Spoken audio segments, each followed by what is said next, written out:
মন্ত্রী মিনিস্টার বানাও, এর মন্ত্রী বানাও আর এর মন্ত্রী নামাও, এটা করলে কিন্তু হবে না। নিজেকে প্রতিষ্ঠিত করো। ওই যে হাতি ঘোড়া করে যারা, আর এক টন গমের জন্য টিয়ার কালিকা গমের জন্য তোমরা ঘুরতে থাকো, 2 টন গমের জন্য ওইটা ঘুরবা, ওইটা ঘুরে লাভ হবে? নিজের পুকুর গাছে গাছ লাগাও, মুরগি পালো, মাছ পালো, যাই খুশি তাই করো, তাইলে লাভ আছে। নিজেকে যোগ্য করো। তুমি এই কর্মসংস্থান করো, আরো 5 জনকে কর্মসংস্থান তৈরি করো। বিদেশে দেখো একজন যায় আরো 5 জনকে টেনে নিয়ে যায়। ইভেন দেখো আমাদের আমি দেখছি চিটাগাঙে আমাদের অনেক লোক কাজ করে, ঢাকাতে অনেক লোক কাজ করে, গাজীপুরে অনেক লোক, একজন গেছে আরো 4 জন নিয়ে আসছে।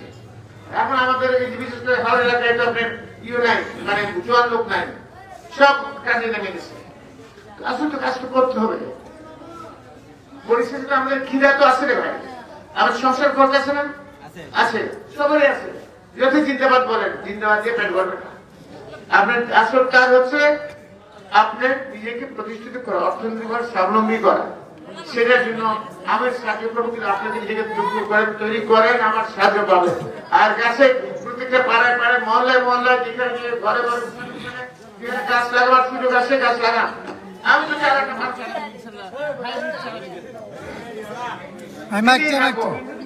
আল্লাহ যত দিতেই থাকবো ইনশাআল্লাহ। আসবেন আমার আসেন,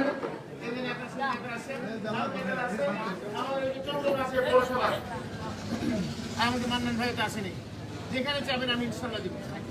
ওই কাছে আপনার দোয়া চাই, আমার নেত্রীর জন্য দোয়া চাই, আমার নেতার জন্য দোয়া চাই। আর আপনাদের আমার অন্তরের ভালোবাসা দিয়ে আমি আজকে ব্যক্ত করতে চাচ্ছি। আল্লাহ হাফেজ।